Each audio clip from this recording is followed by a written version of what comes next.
agar dosanya diampunkan olehku, pasti engkau akan menjumpai aku penerima taubat dan pengasih terhadap dosanya. Nah, Rasulullah sudah wafat. Bagaimana dong dengan dosa-dosa saya ini? Nangis dia sampai menjelang subuh. Jadi malam takziah ketiga Nabi itu gaduh oleh suara pemuda ini. Ini kejadian berikutnya, menjelang salat subuh, azan subuh Bapak Ibu. Penjaga makamnya Rasulullah sallallahu alaihi wasallam itu didatangi oleh Rasulullah. Didatangi. Wahai sahabatku, suruhlah si fulan itu, pemuda kampung itu, berhenti menangis. Suruh bergembira karena Allah sudah mengampuni seluruh dosa-dosanya. Langsung didatangi, hai pemuda, saya baru datangi Rasulullah. Anda disuruh untuk disuruh bergembira. Kenapa? Karena Allah mengampuni seluruh dosa-dosa. Langsung berhenti pemuda itu menangis. Kenapa? Karena hadis Nabi, hadis Bukhari Muslim kan Bapak Ibu. Barang siapa yang bermimpi menjumpai diriku, akulah betul-betul yang disaksikan oleh orang itu. Satu-satunya wajah yang tidak bisa dipalsukan oleh iblis, wajahku, kata Rasulullah Muhammad SAW. Jadi kalau ada yang pernah bermimpi di sini menjumpai Rasulullah, sujud syukur Bapak Ibu. Ada hadis lain riwayat Muslim, barang siapa yang bermimpi menjumpai diriku, aku akan bersama-sama nanti di surga. Amin ya rabbal alamin. Nah, coba itu. Jadi Rasulullah SAW sudah wafat 3 hari yang lalu, tapi masih bisa memberikan efek terhadap orang pemuda tadi. Apa artinya ini Bapak Ibu sekalian? Apakah Rasulullah sudah wafat? Bahkan dalam tafsir Al-Qurtubi, Nabi itu tidak wafat. Ya. Mungkin fisiknya iya, tetapi rohnya semakin proaktif.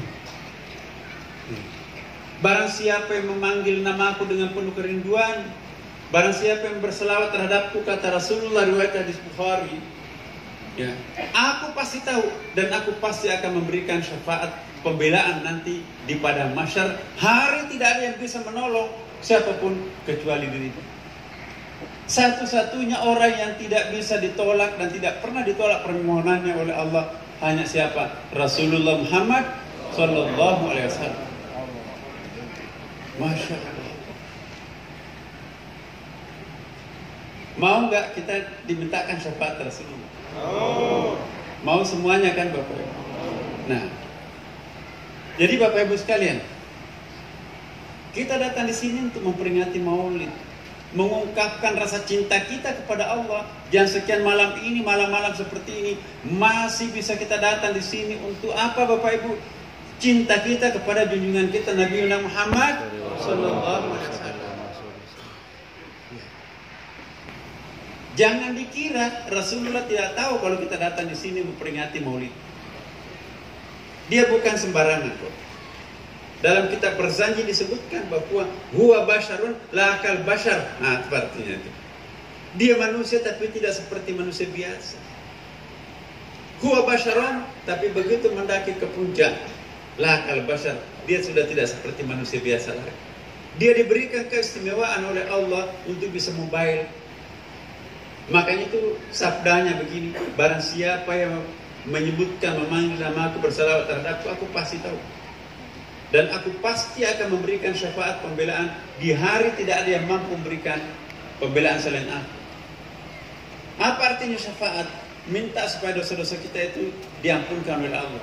Saya ingin tanya Bapak Ibu, apakah Bapak Ibu tanpa dosa? Banyak dosanya? Mau nggak kita diampunkan Allah? Mau nggak kita diberikan syafaat oleh Rasulullah? Nah, mau nggak kita panggil Rasulullah, rohnya datang ke sini? Mau? Ada kode panggilan khusus. Saya pernah waktu masih Katib Am.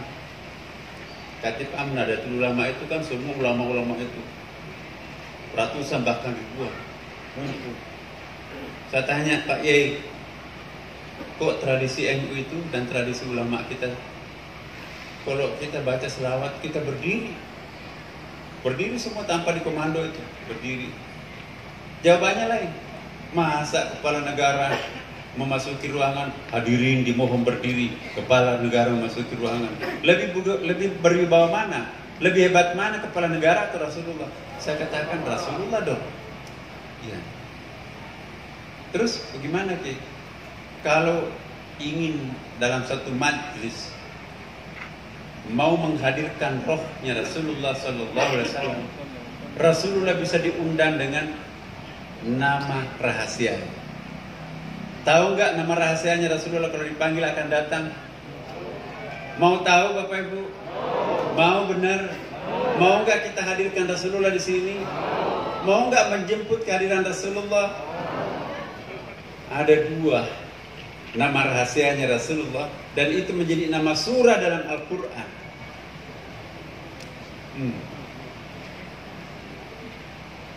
Catat ini.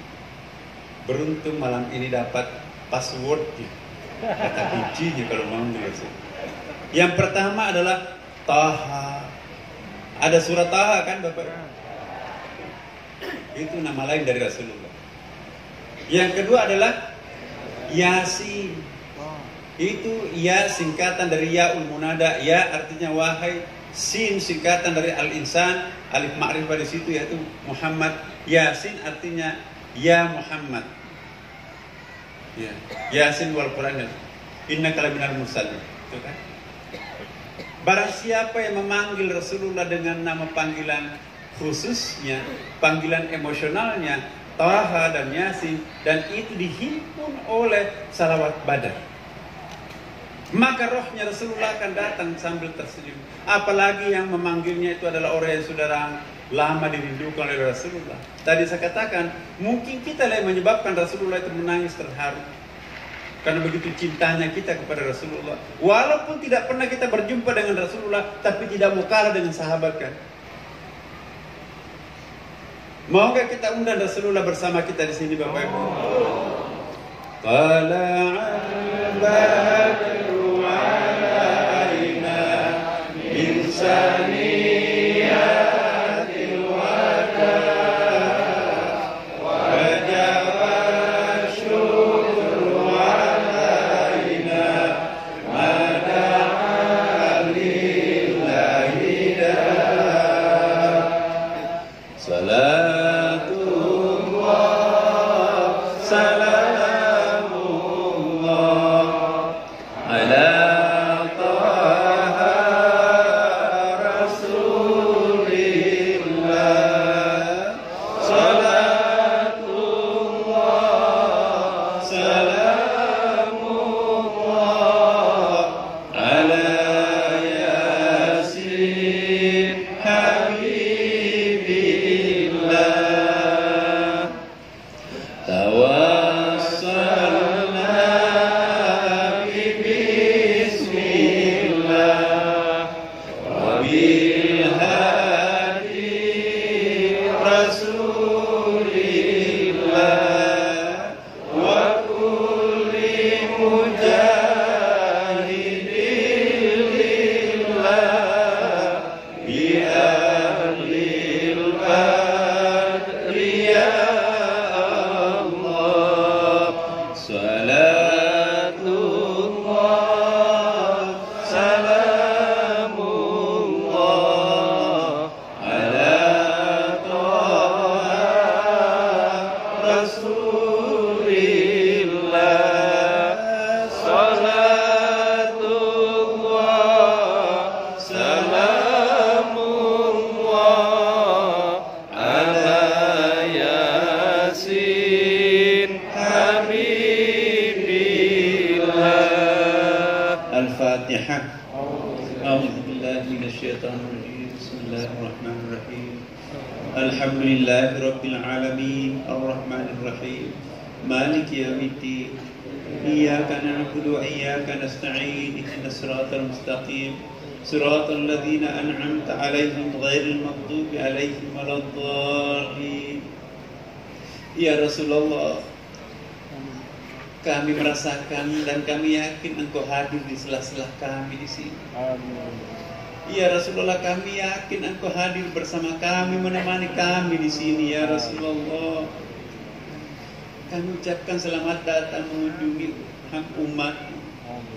Ya Rasulullah, meskipun kami jauh dari kurun waktu kehidupanmu saat itu, walaupun juga kami jauh dari tempat kelahiranmu di sana, tapi inilah kami. Tidak mau kalah dengan sahabatmu yang hidup sezaman denganmu. Namamu lah yang paling sering kami panggil setiap hari, setiap malam kami ya Rasulullah. Setiap kali menjawab suara azan, asyhadu anna Muhammadar Rasulullah, kami panggil namamu. Setiap kali kami salat, kami selalu berselawat terhadapmu. Bahkan assalamualaikum ayuhan Nabi. Ya Rasulullah, seandainya memang Engkau betul-betul hadir di tengah-tengah kami di sini, kenalilah wajah kami satu persatu yang hadir di majelis ini ya Rasulullah. Mintakanlah nanti syafaat pada hari tidak ada yang mampu memberikan pertolongan selain hanya Engkau ya Rasulullah. Ya Rasulullah, kelilinglah bersama. Lihatlah satu persatu wajah majelis kami yang hadir di sini. Kami berdiri menjemput kehadiranmu ya Rasulullah. Kenalilah wajah kami yang berlumuran dosa seperti ini. Tidak ada yang bisa menyelamatkan selain hanya Engkau ya Rasulullah. Permohonanmu tidak pernah ditolak oleh Allah. Mintakanlah syafaat agar kami bisa diampunkan seluruh dosa-dosa yang pernah kami lakukan ya Rasulullah. Ya Rasulullah, izinkan juga saya memohon agar Engkau juga mendoakan, memberikan syafaat kedua orang tua kami. Engkau pernah bersabda, doa yang dipanjatkan oleh anak untuk orang tuanya pasti dijabah Allah Subhanahu wa taala. Kami mohon kepadamu ya Rasulullah, berikan syafaatmu juga kepada kedua orang tua kami. Mungkin juga dia berdosa, tetapi dia tidak tahu bagaimana caranya bertaubat. Ya Rasulullah, kehadiranmu membanggakan kami. Kehadiranmu malam ini meneguhkan hati kami. Kehadiranmu pada malam ini membahagiakan kami ya Rasulullah. Perasaan kami mengatakan betul-betul Engkau hadir menjembatani kami dengan Tuhan kami di sini. Ya Allah, inilah kami semuanya. Engkau pun juga maha menyaksikan. Inilah kami para hamba-Mu ya Allah. Kami mencintai kekasih-Mu. Kekasih-Mu adalah kekasih kami juga.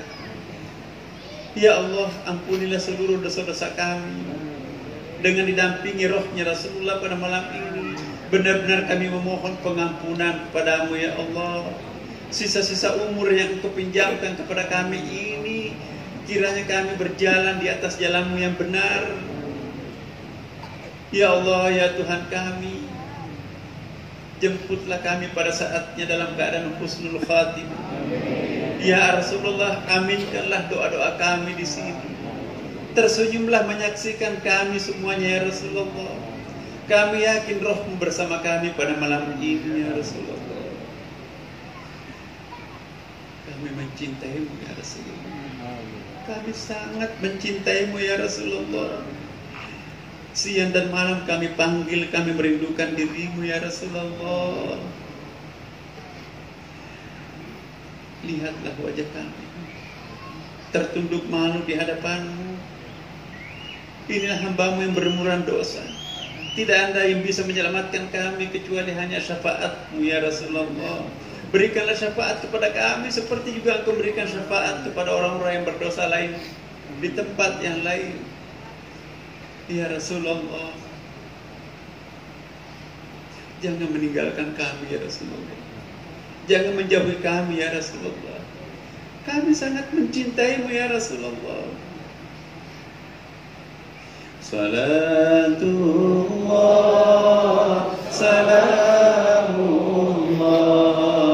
ala taha rasulillah. Salatullah, salamullah ala yasin habibillah. Al-Fatihah.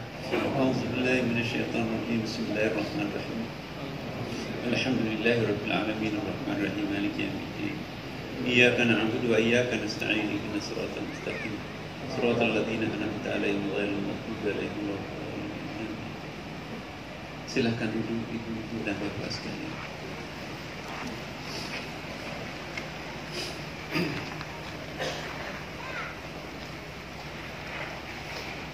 Alhamdulillah, Masya Allah. Subhanallah, alhamdulillah, wa la ilaha illallah, Allahu akbar. Ya. Pantas ayat-ayat Al-Quran selalu menggambarkan Rasulullah dengan fi'il mudhari. Berarti sekarang masih tetap aktif membimbing kita. Makanya itu Bapak Ibu sekalian, dalam kitab-kitab tasawuf disampaikan, alangkah miskinnya seorang murid kalau gurunya hanya orang-orang hidup. Apa sih yang dimaksud mati, Bapak Ibu? Mati itu bukan berakhir. Manusia itu adalah makhluk atau wujud abadi. Apa yang dimaksud wujud abadi? Suatu wujud yang diawali ketiadaan dan tidak akan pernah diakhiri dengan ketiadaan. Sekali kita menjadi manusia, tidak akan pernah berhenti menjadi manusia.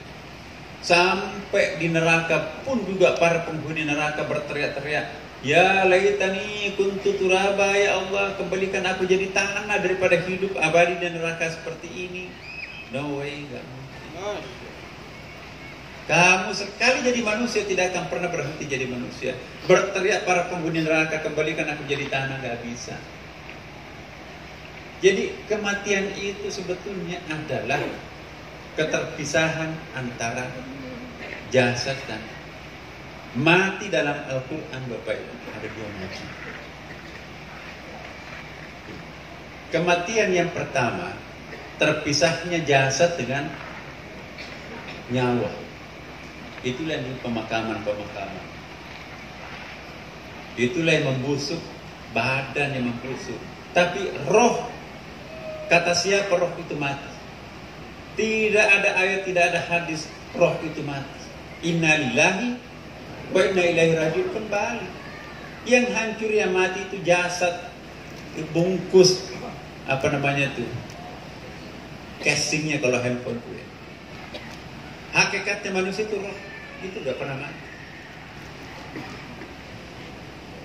Jadi hubungan antara orang hidup orang mati itu gak ada bedanya dengan sekarang.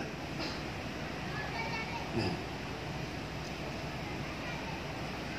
kita gak pernah mati dalam pengertian selesai sudah. Kamar sebelah itu rahim ibu, janin ada di dalamnya kan. Kamar di sini, kita semua di sini, alam fana dunia ini. Di kamar sebelah itu adalah kubur, pindah transit di situ dulu, nungguin semuanya itu. Tiup sangkakala baru nanti kita kumpul lagi. Masih ada di situ.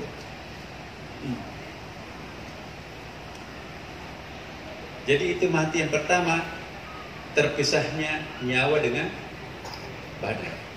Mati yang kedua ialah, nah ini lebih dalam nih makna mati. Kembalinya roh kepada kepangkuan ilahi. Itulah yang dimaksud inna lillahi wa inna ilaihi raji'un. Kalau orang sudah mampu mengembalikan dirinya, rohnya, ya, totalitas dirinya kepada Allah, itu sudah mati. Kematian jenis kedua ini tidak mesti harus terpisah nyawa dengan tubuh. Wala tahsabanna alladziina qutilu fi sabilillahi amwata bal ahya inda rabbihim yurzaqun. Jangan kalian mengira orang yang mewakafkan hidupnya di jalan Allah itu mati. No. Orang yang mematikan egonya dan di jalan Allah, bangun masjid di mana-mana, masjidnya bukan tanggung, masjid megah, itu nggak pernah mati orang itu. Bahkan potongan ayat terakhirnya, ya, inda rabbihim yurzaqun, di mata Allah itu nanti akan berikan rezeki. Jadi ini isyarat bahwa di sana juga perlu rezeki. Di sana juga perlu rezeki, di sini juga perlu rezeki kan. Jadi rezeki itu bukan hanya kita di dunia ini. Janin dalam rahim ibu perlu rezeki. Ya. Nutrisi melalui hari-hari ibu memberi makan janinnya dalam kandungan. Amal perbuatan yang dilakukan di dunia atau doanya orang hidupnya memberi makan penghuni alam barzah di situ. Jadi kehidupan di alam barzah itu Bapak Ibu sama kita di sini. Coba lihat di dalam bukunya Ihya Ulumuddin. Kehidupan di situ sama kita di sini. Ada orang di sana pengemis Bapak Ibu. Pengemis. Dia nunggu hari Jumat. Kenapa hari Jumat? Kalau hari Jumat itu kan ada doa yang wajib dibaca oleh khatib di mimbar. Terutama dalam khutbah kedua. Allahumma ghfiril muslimina wal muslimat wal mu'minina wal mu'minat al ahya'i minkum wal amwat innaka sami'un qaribun mujibud da'wat rabbil alamin. Ya Allah, ampunilah muslim laki-laki maupun muslim perempuan. Mukmin laki-laki maupun mukmin perempuan. Al ahya'i minkum, baik yang masih hidup di dunia ini maksudnya maupun yang sudah wafat di sana. Begitu kata-kata wal amwat diucapkan oleh khatib, maka seperti anak ayam yang kelaparan ditaburi dengan makanan, rebutan mereka itu. Siapa itu rebutan? Ada mantan menteri juga itu. Ada Pak Wali Kota juga di sana itu ya. Dan dulu ada juga pejabat-pejabat, ada konglomerat juga. Masya Allah, Pak, dulu sangat terhormat. Kenapa ikut rebutan kayak gitu? Iya, tidak ada yang mengirimkan aku makanan. Ada yang santai di situ, menonton orang rebutan. Ditanya malaikat, Bapak Ibu, ya, dari mana? Oh, saya kan dari Batam. Kenapa nggak ikut rebutan? Oh, saya nggak perlu rebutan. Kenapa? Setiap kali salat 5 waktu, anak-anak saya selalu mengirimkan aku surah Al-Fatihah. Sedikit artinya buat kita, tapi besar artinya buat orang yang kita doakan di akhirnya, di alam barzah itu. Dalam kitab kuning ada namanya kitab Tajassudil Amal atau bab Tajassumil Amal, bab tentang penjelmaan amalan orang hidup yang diperuntukkan orang yang sudah wafat. Itu menjelma menjadi parsel, bingkisan yang sangat menghibur orang di sana. Jadi orang yang sudah mati pun perlu rezeki. Ayatnya tadi saya bacakan kan. Balirabun yurzaq. Kenapa Bapak? Iya, saya nggak perlu. Tidak lama kemudian di antara mereka itu orang Batam ini ikut rebutan juga. Bapak Ibu kok kenapa tinggalkan di sana? Rebutan. Oh iya, anak saya tuh, ya anak-anaknya kuliahnya di luar negeri sana. Amerika, mungkin di Eropa. Boro-boro doa, salat pun juga enggak. Jadi terputus. Itulah yang disebut dalam hadis Nabi, idza mata ibnu Adam in qata'a amaluhu illa min salat. Terputus seluruh amal-amal itu kecuali 3. Pertama, waladun saleh yad'u lahu, anak-anak yang saleh yang senantiasa mendoakan. Al-walad di situ tidak disebutkan ibnun aw bintan. Jadi anak di situ boleh jadi anak intelektual, anak spiritual, atau anak biologis. Jadi tidak mesti punya anak biologis. Bapak Ibu yang belum punya pasangan, belum punya anak, jangan khawatir, milikilah anak yatim, kasih beasiswa, itu anak intelektual, anak spiritual ini. Dalam Al-Quran diisyaratkan, kadang-kadang anak spiritual kita itu lebih bagus daripada anak biologis kita. Contohnya, Kan'an, anaknya Nabi Nuh. Kan'an itu anak biologisnya Nabi Nuh, tapi ditegur oleh Allah. Apa kata Allah dalam Al-Quran? Innahu laisa min ahlika. Itu anak biologismu, tapi bukan anak spiritualmu. Tenggelam anaknya Kan'an.